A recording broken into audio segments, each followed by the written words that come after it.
സഹായവുമായി ബന്ധപ്പെട്ട് CPM ജില്ലാ സെക്രട്ടറി ഗുരുതരമായ ആരോപണം ഉന്നയിച്ചത് താങ്കൾ പറഞ്ഞു പറ്റിച്ചു, വീട് നൽകാതെ. ഇപ്പൊ അവർക്ക് വീടില്ല, അതുകൊണ്ട് അവർ ടൗൺഷിപ്പിലേക്ക് പോകുന്ന സാഹചര്യമാണ് എന്നാണ് പറയുന്നത്.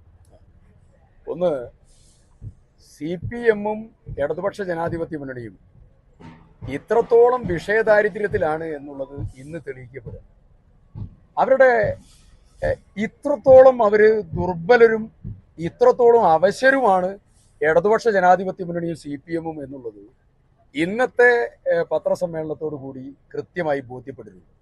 ഒന്ന്, ഒരു കാര്യം പറയുമ്പോൾ അറിയാതെ പറയല്ലത്, ഇത് ബോധപൂർവമുള്ള പറച്ചിലാണ്. അവിടെയാണ് ഏറ്റവും പ്രധാനം. അറിയാതെ പറയുകയാണെങ്കിൽ കിട്ടിയ ഇൻഫർമേഷന്റെ അടിസ്ഥാനത്തിൽ തെറ്റിപ്പോയി എന്ന് പറയാൻ പറ്റും. അപ്പൊ ഇത് ബോധപൂർവം തെറ്റ് പറഞ്ഞ് ഒന്ന് സ്ഥാപിച്ചെടുത്ത് ക്ഷീണിപ്പിക്കാൻ പറ്റുമോ എന്നുള്ള പരിശ്രമമാണ്. ഒന്ന്, ഞാൻ ആദ്യ ടൗൺഷിപ്പിലേക്ക് CMDRF-ലേക്ക് പണം കൊടുത്തില്ല എന്ന് പറഞ്ഞു. രണ്ട്, കൂവി തോൽപ്പിക്കാൻ ശ്രമിച്ചു. പച്ച നുണ പറഞ്ഞു. ഇപ്പൊ മൂന്നാമത്തെ ശ്രമം. ഇത് മൂന്നാമത്തെ ശ്രമം, പച്ച നുണ പറഞ്ഞിട്ടുള്ള മൂന്നാമത്തെ ശ്രമം. ഇതിന്റെ പിറകിൽ ഒരു ഗൂഢാലോചനയുണ്ട്, കൃത്യമായ ഗൂഢാലോചനയുണ്ട്. ഈ ഗൂഢാലോചന അന്വേഷിക്കപ്പെടണം. ഒന്ന്, ശ്രുതിക്ക് വീട് കൊടുക്കാം എന്ന് T. സിദ്ദിഖ് MLA എവിടെയെങ്കിലും പറഞ്ഞിട്ടുണ്ടോ? എൻ്റെ ഫേസ്ബുക്ക് പോസ്റ്റിന്റെ ഒരു ചെറിയ പിക്ചർ എടുത്തു. ഞാൻ ആ ഫേസ്ബുക്ക് പോസ്റ്റ് വായിക്കാം. 2024 സെപ്റ്റംബർ മാസം 26-ാം തീയതി പ്രിയ സഹോദരി ശ്രുതിക്ക് 120 ദിവസം കൊണ്ട് വീടൊരുങ്ങും. ഇന്ന് കൽപ്പറ്റ മുനിസിപ്പാലിറ്റിയിൽ 11 സെന്റ് സ്ഥലത്ത് വീടിന്റെ തറക്കല്ലിട്ടു.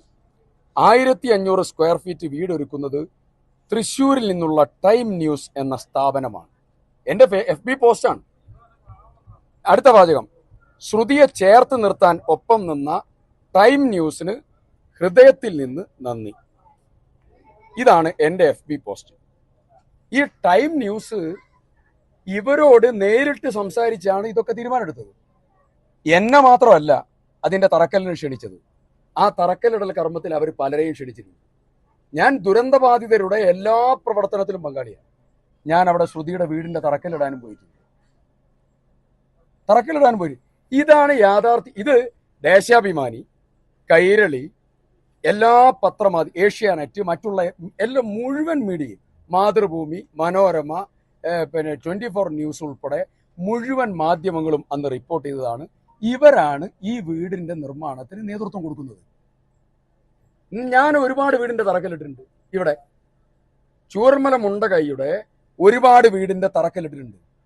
ഒരുപാട് കടകളുടെ ഉദ്ഘാടനം നിർവഹിച്ചിട്ടുണ്ട്. ഒരുപാട് സാമ്പത്തിക സഹായം കൊടുക്കാൻ മറ്റുള്ളവർ എന്നെ വിളിച്ച് ഞാൻ കൊടുത്തിട്ടുണ്ട്. ഞാൻ ചോദിക്കുന്നു, ഒരു തെരഞ്ഞെടുപ്പിന്റെ മധ്യത്തിൽ വെച്ച് ശ്രുതിക്ക് വീട് കൊടുക്കാൻ തീരുമാനിച്ചു T. സിദ്ദിഖ്. അതിൽ നിന്ന് പിന്മാറി T. സിദ്ദിഖ് അവരെ ഇപ്പൊ ടൗൺഷിപ്പിലേക്ക് അവർ മാറുന്നു എന്നുള്ളതും പറഞ്ഞ് എന്നെ അപമാനിക്കുക, എന്നെ ഇതുമായിട്ട് ബന്ധപ്പെടുത്താൻ എന്താ അതിന്റെ തീരുമാനം? എന്താ?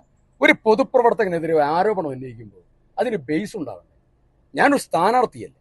സ്ഥാനാർത്ഥിയായ എനിക്കെതിരെ ഒരു കാര്യം പറയുമ്പോൾ അതിന്റെ അവലംബം വേണ്ടേ? FB പോസ്റ്റ് ആണ് എന്നാണ് പറഞ്ഞത്. എന്നോട് ആരാ പറഞ്ഞത്? എന്നോട് നിങ്ങളാണ് പറഞ്ഞത്. FB പോസ്റ്റ് ഞാൻ വായിച്ചല്ലോ. എന്റെ ഫേസ്ബുക്ക് പോസ്റ്റ് ഞാൻ വായിച്ചല്ലോ. ടൈം ന്യൂസ് എന്ന് പറയുന്ന തൃശ്ശൂർ ബേസ്ഡ് ആയിട്ടുള്ള സ്ഥാപനമാണ് വീട് കൊടുക്കാൻ തീരുമാനിച്ചതും തറക്കല്ലിട്ടതും.